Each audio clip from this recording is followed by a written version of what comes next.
Bismillahirrahmanirrahim. Assalamualaikum warahmatullahi wabarakatuh. Selamat pagi semuanya, anak-anak sekalian. Salam sejahtera, semoga sehat semuanya. Alhamdulillah, di pagi hari ini kita berkesempatan untuk bertemu kembali untuk mengulas mata pelajaran PPKN dengan tema atau topik yaitu tentang nilai-nilai Pancasila dan sistem pembagian kekuasaan. Ini merupakan pertemuan pertama dan kedua, dan ini merupakan penggabungan dari kedua subbab tersebut ya.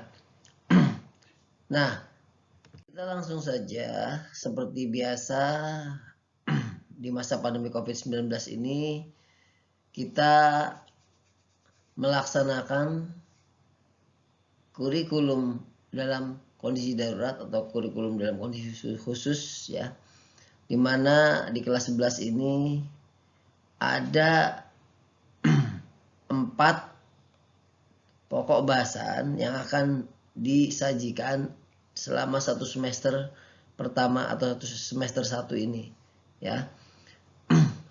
Keempat pokok bahasan tersebut diantaranya terbagi menjadi beberapa kompetensi dasar ya. Seperti yang di layar ini kita bisa lihat. Pertama dalam kompetensi inti 1, dalam kompetensi inti 2 ya, yaitu sikap spiritual dan sikap sosialnya. Bisa dilihat kompetensi dasarnya di sini. Kita bisa lihat. Nah, untuk kompetensi ranah pengetahuan ataupun kompetensi inti ketiga, kita bisa lihat di sini. Yang akan kita bahas di dalamnya itu yaitu keempat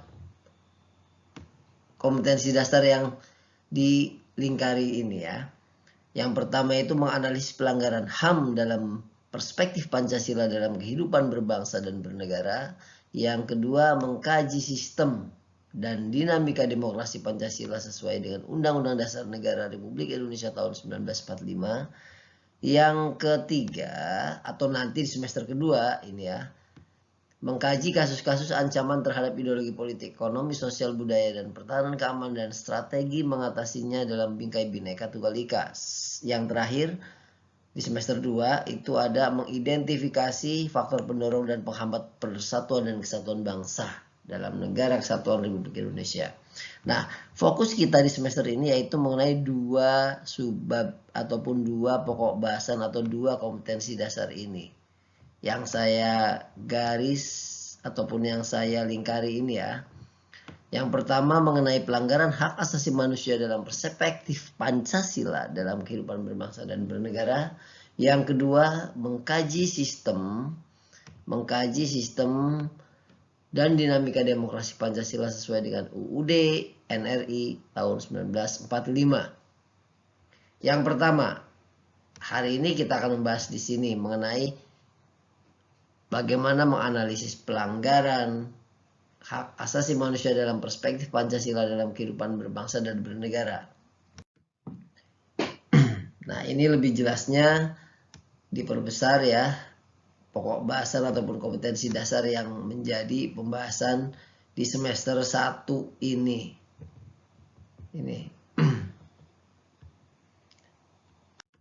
Kita langsung saja. Dalam kesempatan kali ini akan dikaji tentang jaminan perlindungan hak asasi manusia menurut UUD NRI tahun 1945. Yang menjadi kompetensi dasar tadi sudah disebutkan, ini bisa dilihat di layar ya. Yang pertama, menganalisis kasus pelanggaran hak asasi manusia dalam perspektif Pancasila untuk mewujudkan harmoni dan hak dan kewajiban hak asasi manusia dalam kehidupan berbangsa bernegara. Yang kedua atau 4.1 itu menyaji hasil analisisnya tentang kasus-kasus pelanggaran HAM dalam perspektif Pancasila untuk mewujudkan harmoni hak dan kewajiban asasi manusia dalam kehidupan berbangsa dan bernegara. Adapun yang menjadi IPK ataupun indikator pencapaian kompetensi bisa dilihat di sini ya. Pertama, menjelaskan konsep dan pengertian HAM. dan kewajiban manusia sebagai warga negara yang berpedoman pada nilai Pancasila. Yang kedua, mampu membedakan antara substansi hak dan kewajiban asasi manusia sesuai dengan pengamalan dari nilai Pancasila. Yang ketiga, menemukan berbagai macam contoh hak dan kewajiban yang dimiliki manusia sebagai warga negara Indonesia sesuai dengan pengamalan sila-sila Pancasila dalam kehidupan sehari-hari. Yang terakhir atau yang keempat, yaitu mencontohkan hak-hak apa saja yang diterima dan mencontohkan hak kewajiban apa saja yang dilakukan dalam kehidupan sehari-hari sesuai dengan pengamalan nilai-nilai Pancasila. Untuk membantu pemahaman kita pada kesempatan kali ini, ada beberapa kata kunci yang perlu diketahui dan dipahami, yaitu pertama, hak asasi manusia tidak boleh dirampas, procedural rights ataupun hak prosedural ya. Kemudian fundamental, personal right, political right, quadratic, property right, social dan cultural right, universal right of legal equality. Ini adalah beberapa kata kunci yang perlu diketahui. Kita lanjut. Bab 1 tentang harmonisasi hak dan kewajiban asasi manusia dalam perspektif Pancasila. Nah, sekali lagi, pertemuan hari ini kita fokus akan ada di ranah 2 ini, yaitu tentang jaminan perlindungan hak asasi manusia menurut UUD NRI tahun 1945, khususnya tentang konsep hak dan kewajiban asasi manusia dan substansi hak dan kewajiban asasi manusia dalam Pancasila. Ini ya, dua pokok hal ataupun dua bab yang akan kita pelajari hari ini. Nah, mengenai yang pertama, konsep hak dan kewajiban asasi manusia, di dalamnya akan dibahas tentang apa sih pengertian hak asasi manusia itu. Di sini ada ya, apa saja ciri-cirinya, kemudian macam-macam hak asasi manusia itu apa saja, dasar hukumnya apa saja. Yang terakhir ada pengkajian mengenai apa sih kewajiban asasi manusia itu, gitu ya.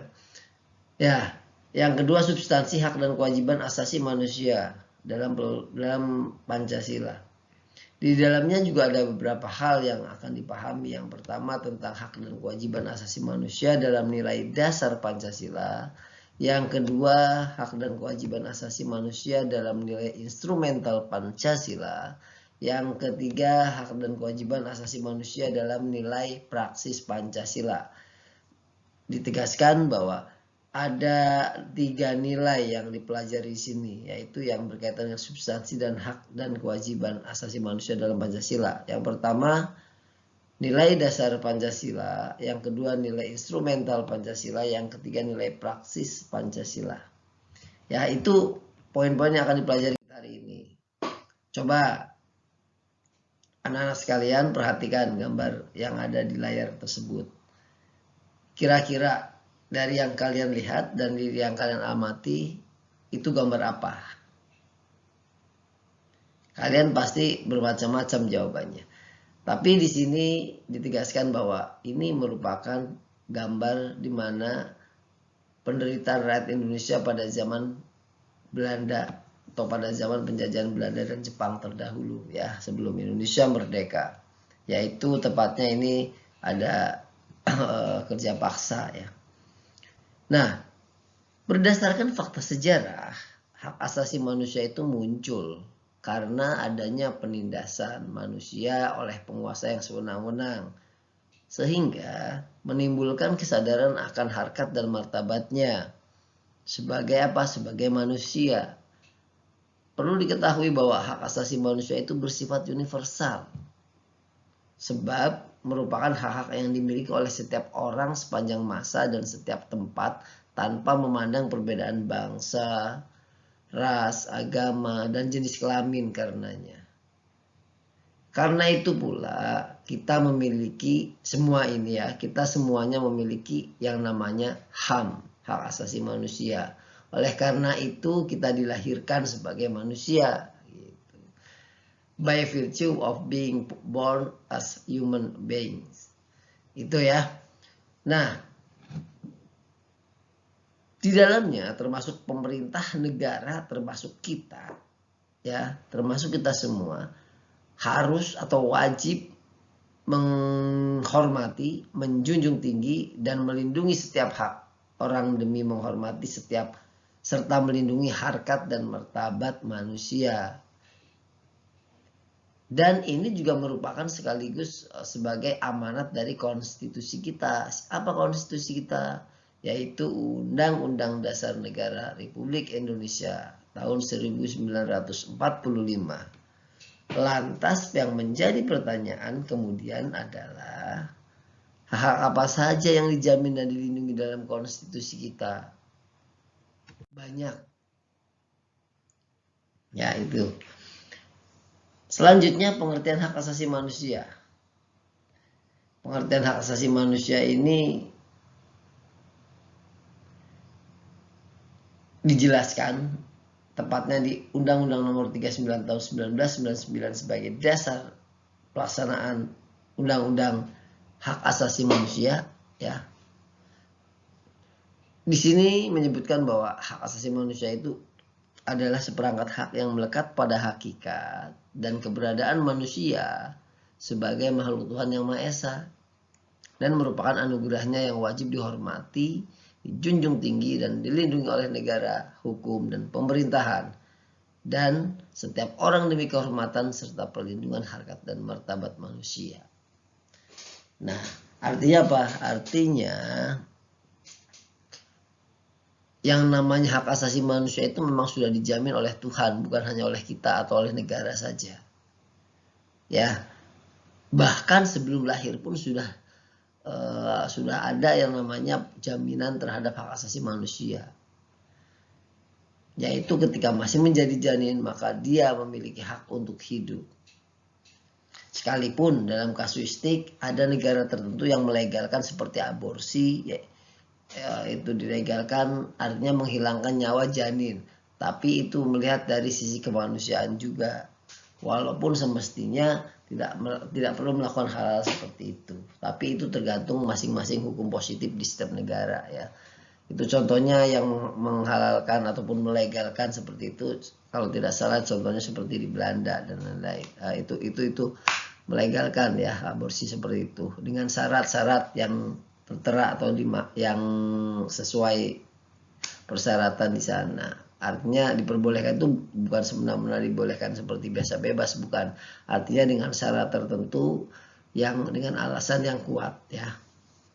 Karena hukum positifnya sekali lagi berbeda setiap negara. Kemudian yang menjadi ciri-ciri hak asasi manusia apa saja? Yang menjadi ciri-ciri hak asasi manusia yang pertama ada kodrati. Yang kedua ada universal.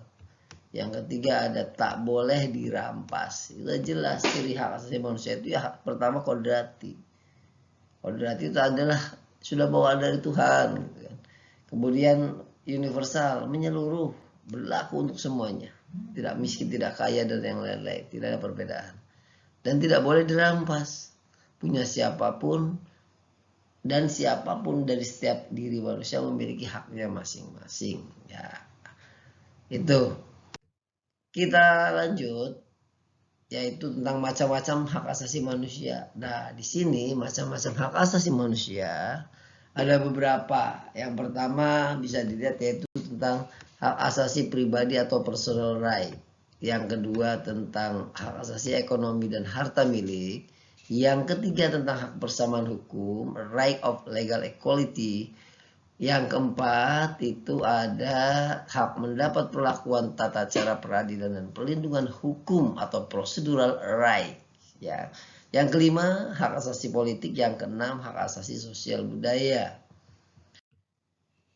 Sementara yang menjadi kewajiban asasi manusia di dalamnya itu terdapat dalam Undang-Undang nomor 39 tahun 99. Kita bisa melihat kewajiban dasar manusia. Di dalamnya ada patuh pada peraturan perundangan yang berlaku, ada pasal 73 Undang-Undang HAM, ada menghormati hak asasi manusia orang lain, moral, etika, dan tata tertib dan yang lainnya, bisa dilihat di layar, itu, ya.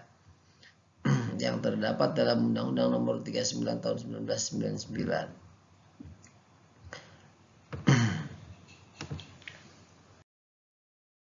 Ya, selanjutnya pokok bahasan yang kedua yaitu mengenai substansi hak dan kewajiban asasi manusia dalam Pancasila.